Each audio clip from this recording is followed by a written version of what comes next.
सर्वांना नमस्कार. चांद मातला या स्टोरीचे 76 एपिसोड यापूर्वीच अपलोड केलेले आहेत. कृपया ते सगळे एपिसोड ऐकण्यासाठी आपल्या चॅनलला भेट द्यावी. मग चंद्रा पुन्हा लाजत त्याच्यासाठी चहा घेऊन आली आणि पटकन त्याला चहा दिला आणि चहाचा कप तिच्या हातातून घेता घेता शशीच्या हात तिच्या हाताला लागला. तसं ती पुन्हा खूप लाजली, पुन्हा आतमध्ये पळाली आणि बहुतेक आता ही माझ्यासमोर येणारच नाही असं शशीला वाटलं. मग आता तिची अवघडलेली अवस्था दूर करण्यासाठी तो तिला म्हणाला, आज मी फ्री आहे, बाहेर जायचं का फिरायला? चल तुला समुद्र दाखवतो. आणि चंद्रा म्हणाली, हो येते की. मग आता त्यानं न सांगता देखील सैलसर अशी त्याला आवडते तशी केसांची वेणी घातली आणि एका बाजूनं समोर घेतली आणि छान साडी घालून त्याच्या समोर आली. आणि आत्ताही तिला बघून तो म्हणाला मराठीमध्ये, सुंदर, आणि पुढं निघून गेला. तशी चंद्रासुद्धा लाजून दाताखाली बोट पकडून थोडी हसली आणि मग त्याच्या मागे मागे निघाली. आणि त्या दोघांना असं जाताना बघून पुन्हा मुली बायका हसायच्या, लाजायच्या. आणि आता शशीनं त्याची नजर लपवण्यासाठी काळा गॉगलच घातला आणि गालात हसून पुढं गेला. मग त्यानं रिक्षा थांबवली. चंद्रा आता लवकर रिक्षात बसतच नव्हती आणि शशी म्हणाला, अगं बस ना, आता काय विमान आणायचं का तुझ्यासाठी? आणि चंद्रा थोडं नाक फुगवून म्हणाली, मला नको विमान, त्यापेक्षा मी चालत जाईन. आणि शशी तिला म्हणाला, इथून 60 किलोमीटर आहे समुद्रकिनारा, 60 किलोमीटर चालत जाशील का? आता चंद्राला किलोमीटर अंतराचा अंदाज नव्हता आणि ती म्हणाली, हो हो जाईन की, त्यात काय इतकं.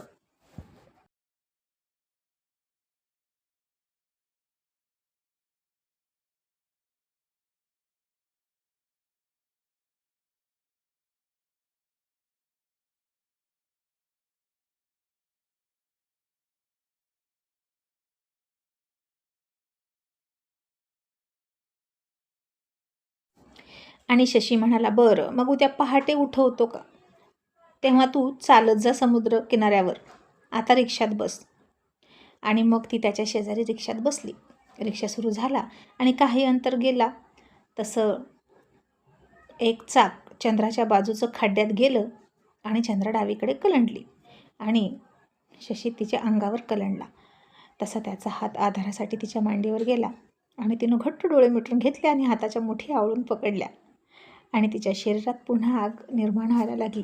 आणि शशीलासुद्धा खूप कसं तरी झालं आणि त्यानं पटकन हात काढला बाजूला आणि ओशाळलेल्या चेहऱ्याने म्हणाला, सॉरी. आणि मग रिक्षावाल्याला म्हणाला, तुला नीट चालवता येत नाही का रिक्षा? आणि रिक्षा म्हणाला, काय करू साहेब, अहो खड्डा आहे, पुन्हा असं होणार नाही. मग पुन्हा चंद्रानं डोळे उघडले आणि बाहेर बघत होती आणि 2 चाकीवर एकमेकांना घट्ट चिकटून बसलेल्या जोडप्याकडे तिनं पाहिलं आणि तिला हसायलाच आलं आणि ती लाजली. ती मुलगी त्या मुलाला खूप चिकटून बसली होती आणि आता ते दृश्य बघून चंद्राला काय वाटत नव्हतं, रागही येत नव्हता. शशीनंही बघितलं की तिची नजर कुठे आहे आणि त्यानंही बाईकवर चाललेलं ते जोडपं बघितलं आणि तिला म्हणाला, काय बघतेस? आणि ती म्हणाली, तुला फटफटी चालवायला येतं का? आणि शशी काहीच न कळून म्हणाला, फटफटी? कसली फटफटी? असं फार वाकडं तोंड करून म्हणाला. आणि चंद्रा त्याच्याही पेक्षा वाकडं तोंड करून म्हणाली, तिला फटफटी माहीत नाही, मग कसला रं मर्द तू? तसं शशीनं तिच्याकडं रागात बघितलं आणि चंद्रानं जीभ चावली आणि म्हणाली, मला तसं म्हणायचं नव्हतं. आणि शशी रागात म्हणाला, मग कसं म्हणायचं होतं? सारखं सारखं माझी मर्दानगी काढू नकोस बरं का. आणि चंद्रा हसत हसत म्हणाली, सारी. अरे ते बघ की, ते दोघे कसे बसलेत त्यावर, तीच ती फटफटी. आणि शशी म्हणाला, अगं बाई, त्याला बाईक म्हणतात, फटफटी काय म्हणते?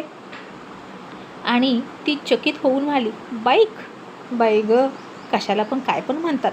अरे तिचा फटफट आवाज येतो ना, म्हणून तिला फटफटी म्हणतात, असं चंद्रा म्हणाली. मग शशी म्हणाला, ते जाऊ दे, तुला आवडते का बाईक? तू बसली का कधी? आणि चंद्रा हिरमुसली आणि म्हणाली, इथे आम्हाला सायकल मिळायची पंचायत, फटफटी कुठनं आणायची? पायातलं पैंजण मागून थकली मी आईकडं, पण अजून मिळालं नाही. इतकी गरिबी आमची. थोडंफार पैसे साठवलं की दारुडा बाप यायचा आणि घर फोडून घेऊन जायचा. घरातल्या घरातच दरोडा टाकायचा मसण्या कुठला. अशी आमची अवस्था. आणि फटफटी कुठनं मिळायची? ते सगळे श्रीमंताचे चोचले. आणि फटफटी मिळाली तरी चालवणार कोण? आमच्या गावात त्या दौलाकडे असते तेवढी बुलट. सुभण्या पण बसतो त्याच्या गाडीवर. तसा तो दौल्या नालायक हलकट मेला. मसण्या कुठला? मला लय वेळा म्हणला होता बसती का माझ्या फटफटीवर, पण मी ना त्याला दगड मारून लय वेळा त्याच्या बुलेटचा काचा फोडल्या. अशी चंद्रा बोलली रागात. आणि शशी आता हसला आणि म्हणाला, ते जाऊ दे म्हणालो ना, तुला आवडतं का बसायला तेवढं सांग.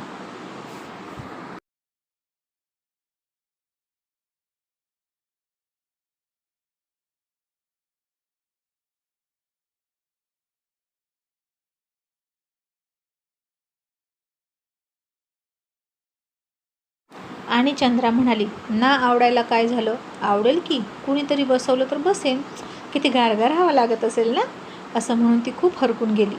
आणि शशी तिच्या चेहऱ्यावरचा आनंद टिपत होता. आणि नुसती लांबून बाईक बघितली तर तिला किती आनंद होतोय. मग प्रत्यक्ष जेव्हा बाईकवर बसेल तेव्हा तिच्या काय फिलिंग असतील असं त्याला वाटलं. आणि आता त्यानं मध्येच रिक्षा थांबवला. तिथेच थोडंसं तिला फिरवलं मार्केटमध्ये इकडून तिकडं. आणि तिला बीचवर घेऊन गेलाच नाही, लगेच परत आला. तिला घरी सोडली आणि पुन्हा परत फिरला.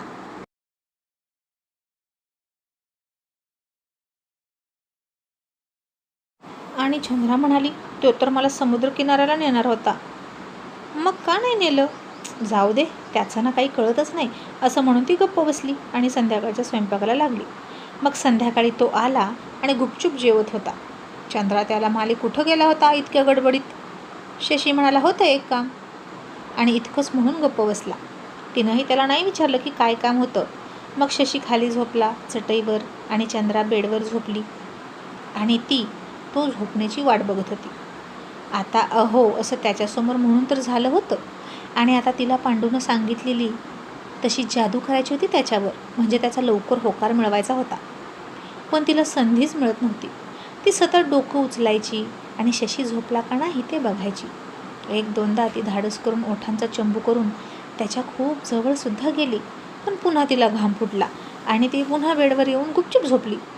आणि आता पुन्हा सकाळ झाली आणि शशीनं पटकन आंघोळ केली तिच्याही आधी उठून. आणि ती झोपेतून उठायच्या आधीच तयार झाला. त्यानं तिच्याकडे बघितलं तर तिच्या अंगावरचं पांघरूण बाजूला पडलेलं होतं आणि पुन्हा तिची साडी पायापासून वर आली होती.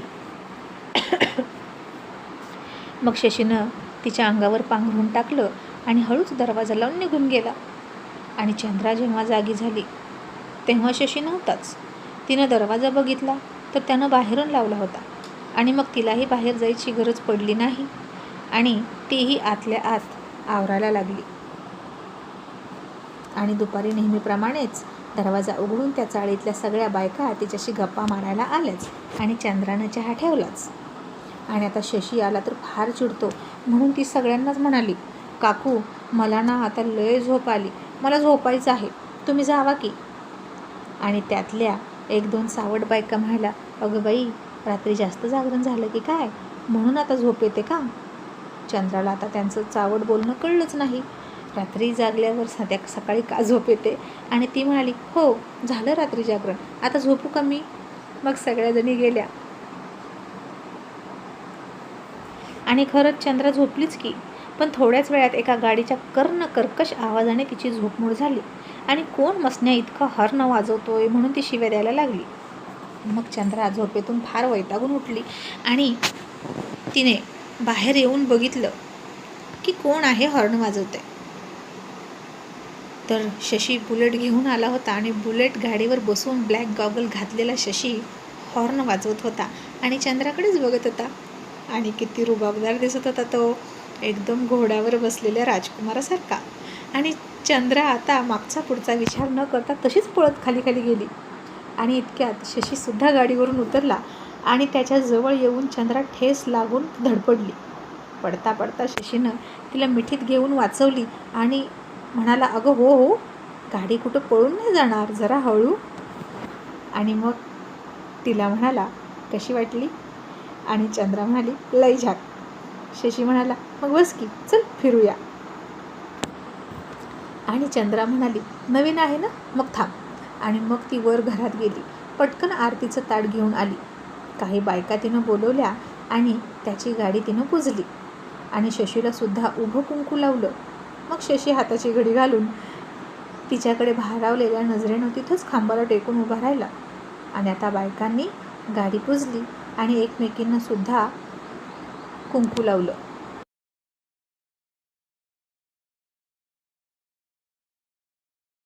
आणि चंद्राला तर भरपूर मोठं लावल्यामुळे किती सुंदर दिसत होती ती. लाल कुंकवामुळे तिचा चेहरा अधिकच खुलला होता. मग आता ती वर निघाली आरतीचं ताट ठेवायला. तसं त्यानं ते ताट घेतलं आणि तिथल्याच एका मुलीच्या हातात दिलं आणि तिला म्हणाला, चल बस. आणि तिला घेऊनच गेला त्याच्यासोबत बीचवर फिरायला.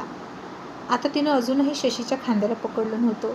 तो तिला म्हणत होता की व्यवस्थित पकडून बस मला, तू पहिल्यांदा बसलीस ना, हवं तर मला पकड. पण तिला अजून तसं करत नव्हती. आणि आता अचानक मांजर आडवं गेलं आणि त्यानं ब्रेकच मारला. तशी चंद्रा त्याच्या अंगावर कोसळली आणि तिने तिच्या हाताचा विळखा त्याच्या पोटाला घातला आणि तिची छाती त्याच्या पाठीला स्पर्श झाली आणि ती खूप लाजली. आता शशीच्याही शरीरात आग पसरायला लागली आणि त्यानं मान वळवून पाठीमागे हळूच बघितलं. आणि शशी म्हणाला, अगं खांद्याला पकड, इतकी काय लाजतेस, नाही तर पडशील. आणि चंद्रानं त्याच्या खांद्यावर हात ठेवला आणि त्याची गाडी बीचकडे धावायला लागली. आणि मग थंडगार हवा तिच्या चेहऱ्यावर आल्यामुळे तिला खूप खूप प्रसन्न वाटत होतं. आणि काल आपण इच्छा व्यक्त केली की गाडीवर बसायचं आहे आणि त्यानं आज इच्छा पूर्णसुद्धा केली. याचं चंद्राला खूप अप्रूप वाटत होतं. आणि त्यानं आता गाडी उभा केली आणि समोरचा तो अथांग पसरलेला निळा निळा समुद्र बघितला. आणि चंद्रा घाबरलीच आणि म्हणाली, अगं बाई, इतकं पाणी, हे पाणी किती खोल असेल र. मग शशीनं आता अचानक तिच्याकडे येऊन तिच्या डोळ्यात बघून म्हणाला, जितके तुझे डोळे खोल आहेत ना, तितकं खोल, अगदी अथांग, ज्याचा तळ लागत नाही असं. आणि चंद्रा त्याच्याकडे बघून म्हणाली, म्हणजे मला नाही कळलं, म्हणजे नक्की किती खोल, इतकं का, असं चंद्रानं दोन्ही हात लांबवून त्याला दाखवलं. आणि तिच्या छोट्याशा त्या कल्पनेनं शशीला हसायला आलं आणि ती किती भोळी आहे हे त्याला कळलं. आणि आता चंद्रा त्या वाळूमध्ये पळत होती. ती वाळू तिच्या पायांना गुदगुल्या करत होती आणि तिला आणखीनच छान वाटत होतं. खाली पायाला गुदगुल्या व्हायच्या आणि वरती चंद्रा गोड गोड हसायची. आणि मग तो एका जागी बसून तिच्याकडे नुसता बघत होता. मग तीही दमली आणि त्याच्या शेजारी येऊन बसली आणि तिनं हातामध्ये एक काडी घेतली आणि वाळूमध्ये उगीचच रेघोट्या मारायला लागली. आणि तो तिला म्हणाला, चंद्रा, मला तुझ्याशी काहीतरी बोलायचं आहे, आपल्याविषयी. आणि चंद्रा म्हणाली, मग बोल की. मग शशी त्या अथांग पसरलेल्या समुद्राकडे बघून म्हणाला, चंद्रा, मला तुला माझ्या आयुष्याविषयी काहीतरी सांगायचं आहे आणि मला तुझ्याविषयी सुद्धा काहीतरी बोलायचं आहे. चंद्रा, मला माहीत आहे जेव्हापासून आपण दोघे एकत्र आहोत तेव्हापासूनच तुझ्याविषयी मला काहीतरी वाटतं. खरं तर मला वाटतं की मी तुला पसंत करतो. आणि असं म्हणून तो गप्प झाला. आता शशी असं बोलत होता आणि चंद्रा फार लाजून मान खाली घालत होती. आणि आता बराच वेळ झाला तरी शशी बोलेच ना. आणि चंद्रा त्याला म्हणाली, अरे बोल की पुढं, तू मला पसंत करतो. आणि काय? आता तरीही शशी बोलेना. म्हणून चंद्रानं तो का बोलेना म्हणून मान वर करून बघितलं तर तिच्या शेजारी शशी नव्हताच. आता तिनं तिच्या डाव्या बाजूला बघितलं आणि शशी अचानकच पळत सुटला होता. चंद्राला समजत नव्हतं की तो असा अचानक का पळाला. पुन्हा पोलीस आले की काय आणि म्हणून तो पळतोय का, असं वाटून तिनं इकडे तिकडे पाहिलं आणि तिला तिकडून 2 कॉन्स्टेबल येताना दिसले. आणि तिच्या काळजात धस्स झालं.